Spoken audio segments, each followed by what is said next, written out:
So, um, so I wanted to just try and look back over some hands and see where I'm going wrong, maybe on this downswing. Um, I have some marked cash hands. I don't know if I'll do it after this, but I just decided to pick a tournament from the other night, the 500, and just look through it real quick and see if there's anything that sticks out that might be some obvious mistakes that we can fix up. I already went through and I just combed through and just marked every hand I played or any hand that I was like looked at and thought maybe you had a different opinion on either like an open or maybe like a three bet spot. I'll just dive in and give my quick thoughts on it, and then maybe you can respond, which would be awesome. Um,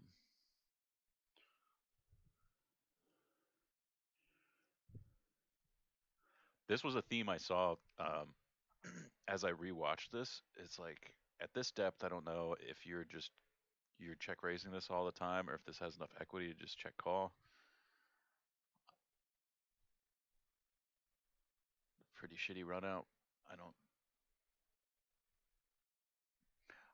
and I think that the theme of it throughout is, especially as we get shorter, like maybe 40 big blinds and stuff like that,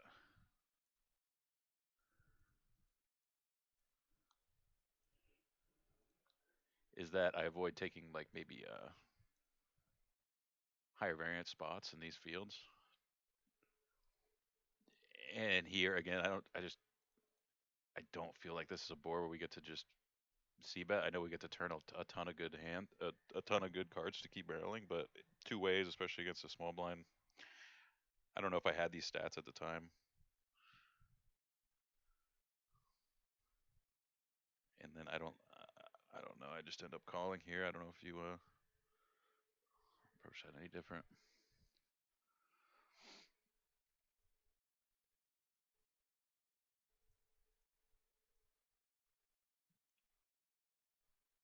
Um, Seems like a pretty bad card to continue. I don't know how you feel about the flop size too. Sometimes I feel like I get a little lost in. I mean, obviously this is a board we want to be betting big.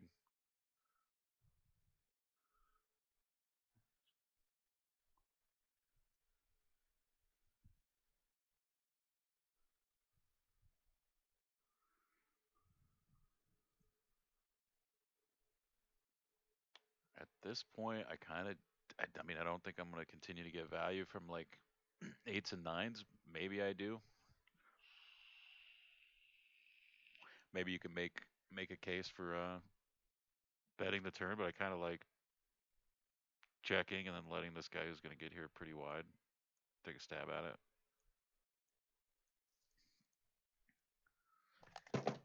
Oh, and that's what happens. But I'd be interested. I mean, I don't know. It's kind of a silly spot, but maybe you like just betting the turn there.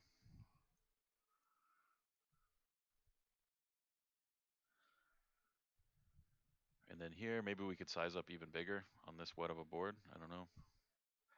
That's another thing I find myself. I have my presets at like 30 and 65%. I don't know if I should just change that because I ended up falling into betting 65% a lot of spots that I'm probably supposed to be going like 75 or like even 100, like over pot. And he just folds here, I believe.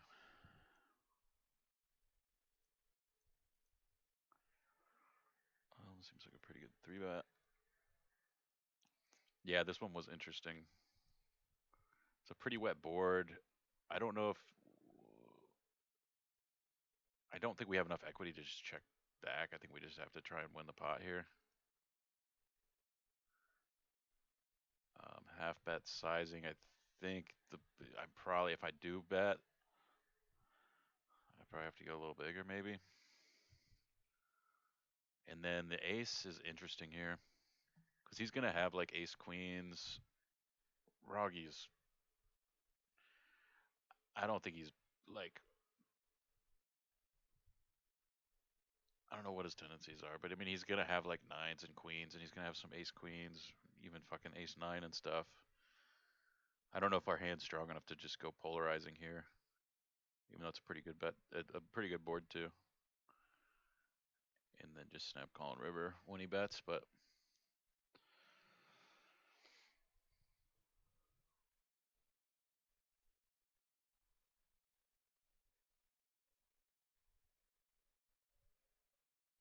Here's another spot. I don't know. Like, I feel like I'm just kind of guessing in both sizing and what kind of boards we want to be betting out and which ones we're just check folding. Obviously, we're not going to check fold this one. We have so much backdoor equity. I'm curious, like, what your standard sizing is when you're c betting. I don't know if it's because obviously we're out of position. I wonder if we have to be betting bigger when we are betting. And then also curious, maybe like I don't really have a check raise strategy in these spots, but maybe this hand would be a good one to like couple with like our pocket nines and stuff. Like I don't know, like maybe we have maybe even some overpairs we decide to try and get stacks in with on these kind of boards.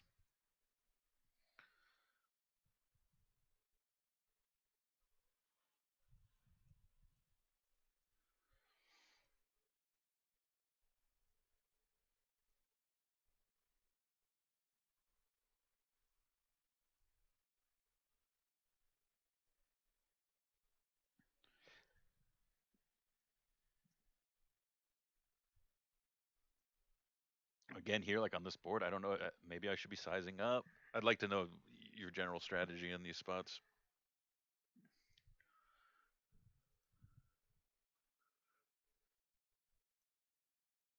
Pretty terrible turn, pretty terrible river.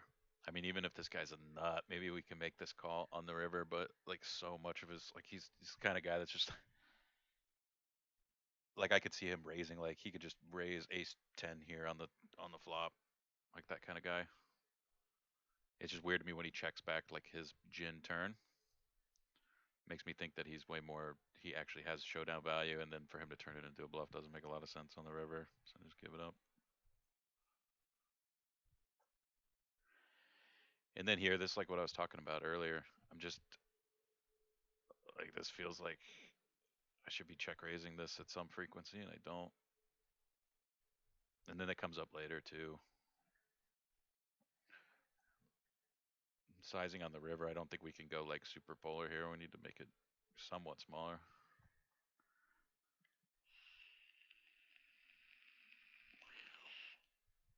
Like even our floats with like Jack 10 of hearts probably leads the turn some frequency. You know what I mean? So we don't have a ton of bluffs. Kind of size it down to make it look like we could have like a hand like King 10 going for value to get looked up by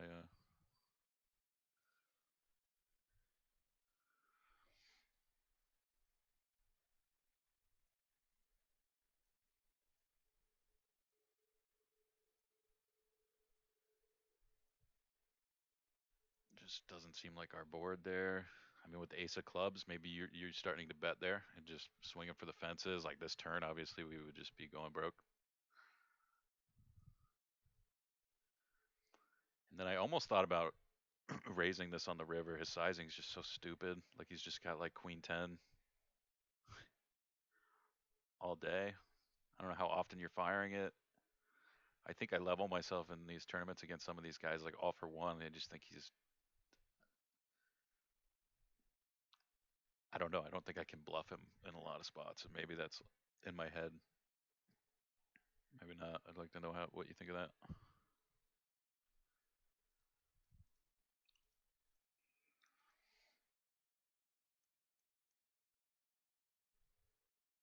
Potential three bet pre there, I guess.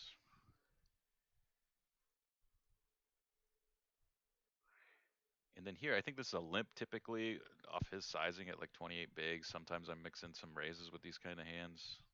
Maybe it should just always be a limp though. And then again, we're at a spot where I feel like I have to be betting, and then I have to be betting this board big. But sometimes I level myself here. I think like when I'm like, oh, that's a board like I have to bet big, but my hand's not very good. This hand obviously is a little better. Like I can just keep continuing any 9, 10, jack, queen. So it's not like that bad, but I don't think that's a turn that we want to keep firing.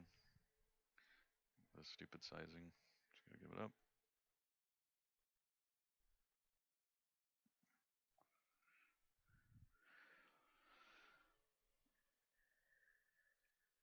This one was weird. I don't know if you like this, but I feel like nines are high enough to start betting. I mean, we're gonna have a lot of natural bluffs we want to have here. I feel like nines is high enough on a paired board like this um, to go for it, and then he just clicks it on us. And I know he's just basically repping queen X that he checks back, or pocket fours that he turns, or even pocket nines, I guess. Like monsters, he checks back on the flop. It doesn't make sense that he wouldn't start betting like hands like Jack 10 and then turn them into a bluff now, or like King Jack, his best clubs and all those draws. I just feel like he just bets the flop. So I think I just give it up. Maybe I could call one, but it kind of feels like I'm just dumping money when I do that.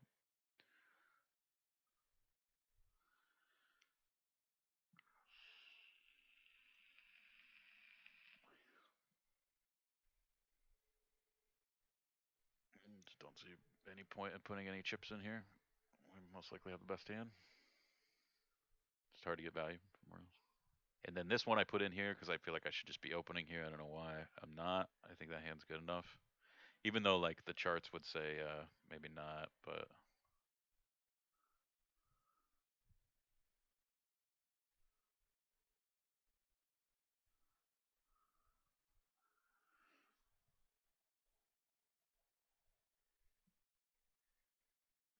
I think like obviously 9, 10, and 8, 9 we're opening. I think I could just open this. I feel like I get maybe just a lapse in concentration sometimes.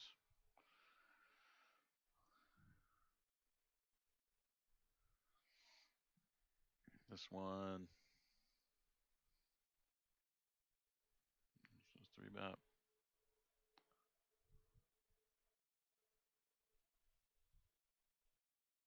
King 7 here too. I feel like maybe you 3 bet these kind of hands, and it actually comes up again in the next order. I have the exact same hand. Um, and then this seemed like a good candidate to 3 bet here against like a 30 big blind stack. We get piled on. And then, yeah, again, same hand. Maybe I'd opt to 3 bet it this time around, but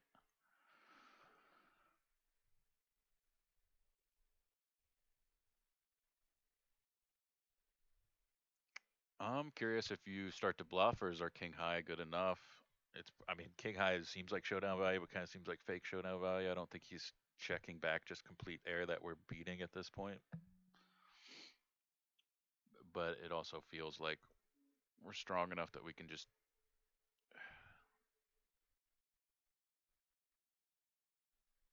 check call and try and realize our equity, but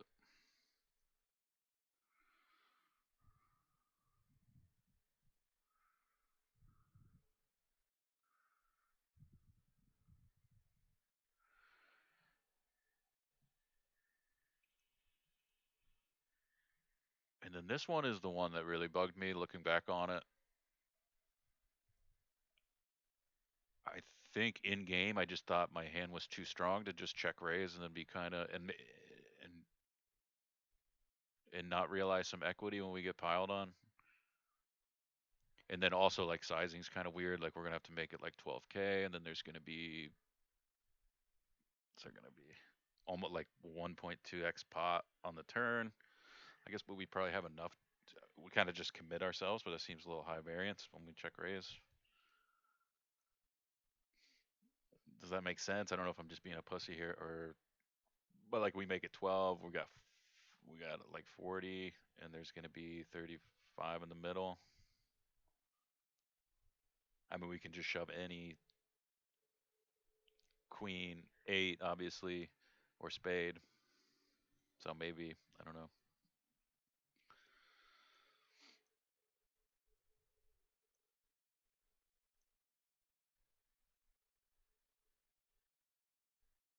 I think I end up folding here too.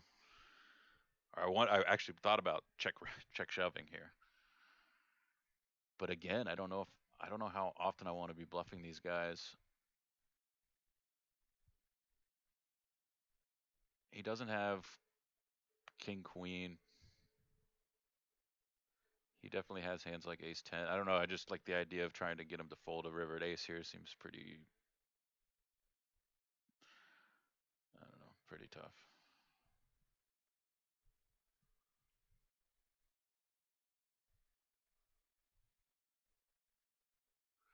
And this one really set me on tilt. I didn't know if I wanted to bet it, and we get just been clicked on. I think we got enough backdoors that we can start betting, but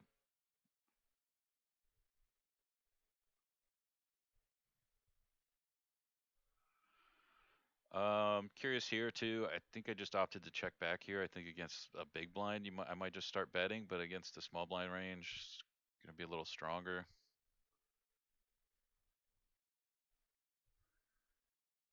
And we ended up folding that turn. I know we have a little bit of equity, but I don't know if it's enough to do anything with. And then again, just a fold that I think I probably should be opening, but I'm curious what you have to say.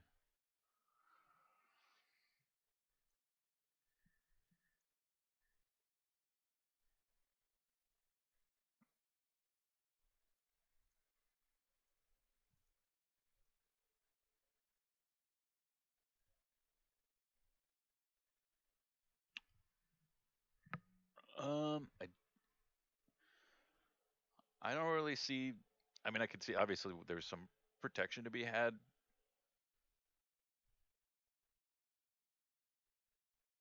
I don't expect Hodge or All for One to have anything really good, and then Roggy's pretty spazzy, so I just opted to just call here. Maybe give up a little bit of.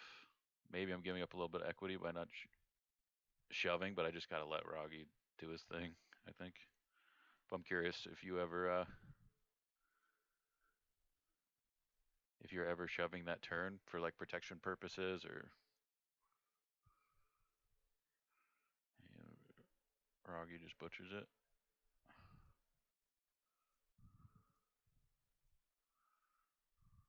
He bets so small here. I think I could maybe call one here.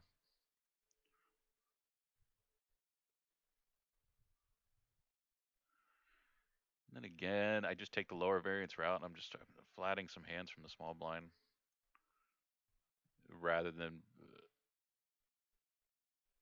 bloating a pot with a hand that just plays perfectly fine against this guy.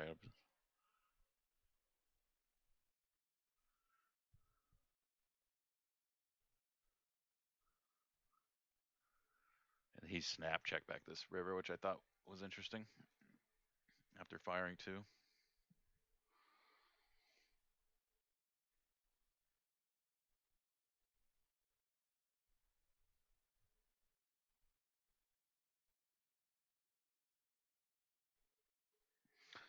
Now this turn here,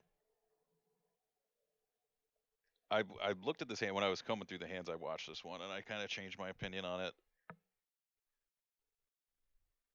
because I think in hindsight, Ricky Stackers is just always going to be raising a six here on the turn or on the flop.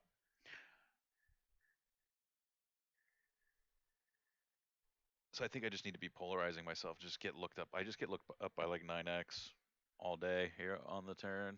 So I think I just need to be betting big, just polarizing myself and letting him let him call those hands.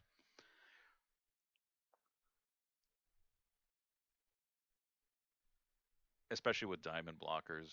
Not that they're that relevant having the ace, but I think in game I just thought I just secured a winning hand and let him turn his infinite amount of bluffs or floats into bluffs and just call him down with kind of a disguised hand.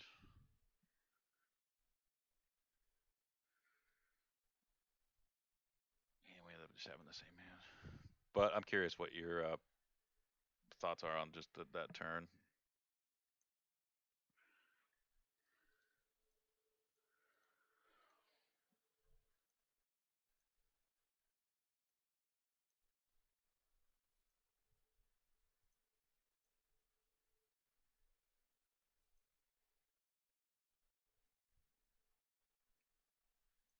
Here we try. I mean, he's just gonna have so many hands that he's gonna want to turn into a bluff here. I think at that sizing, it's worth looking up. And we count him.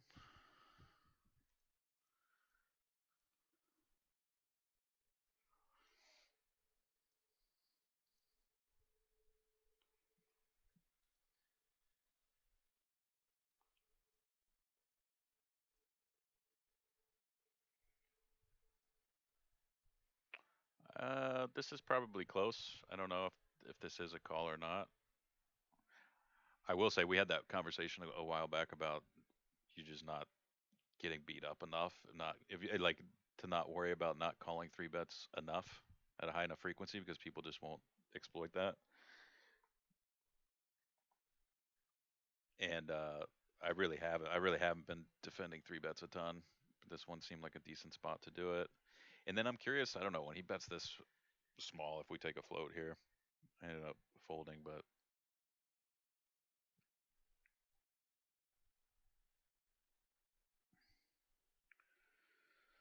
this is like right on the cusp of opening. And then I think against like a big blind, I think the dynamic between small blind and big blind, like I just give up here.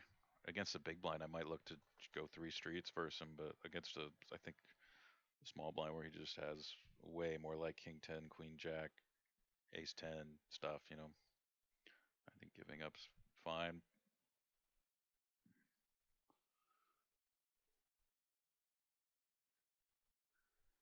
This hand really, I don't know what I was doing.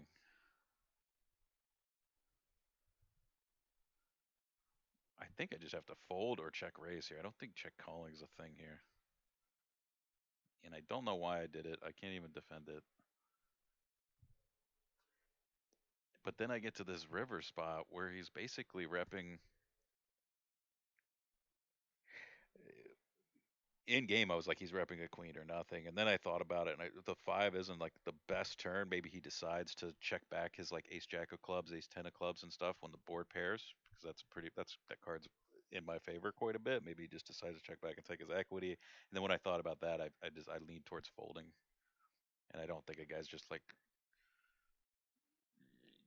bet check betting like jack 10 off here or some shit. So I think I just butchered that hand all around. Here with the eights, I think it's just a raise at these depths. But we limp and then just show it down. I think we win. Yeah.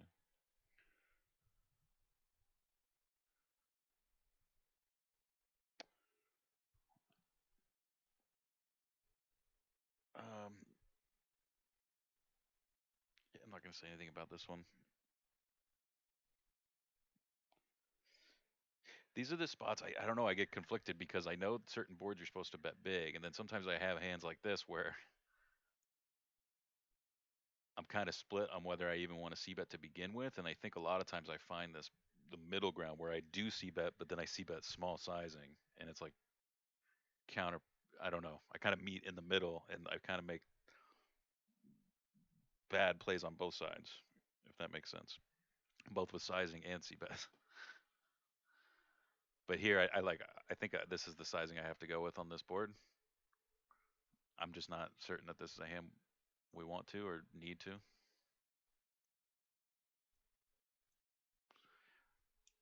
This spot, I think I can do something with this hand. I think I can flat at least.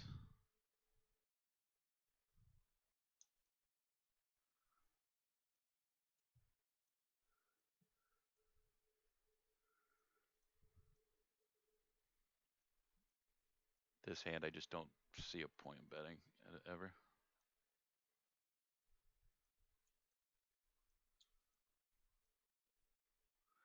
Here, this is interesting. I think with some of my weaker King X, like King 10, I think it's a pretty good candidate to just check back this flop and then let him get. Yeah, I can start betting. I just don't. It's not a three street hand, and I'd rather him give him an opportunity to catch up later and keep pot control. I guess is the philosophy behind that check back. And then on the river, if he's gonna be like over betting, his like queen jacks on the turn, I have plenty of hands. I mean, not really. I probably just bet all my queen tens on the flop, but he doesn't necessarily know that. But maybe I have a hand like ace ten, ace queen of spades that I check back sometimes on the flop. That I want to turn into a bluff, so I go for a polarizing size here. We just chop.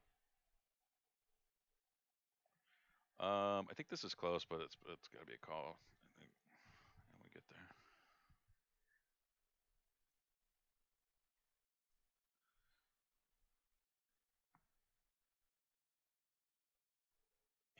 and at 40 bigs, just three bet. And then it's a little awkward. It's kind of a silly flop. But I don't know what else I can do but bet. I need the protection, and then at this point, I think I just have to bet call. Hope he has like nines or tens. Fortunately, the spades get there, and that's that.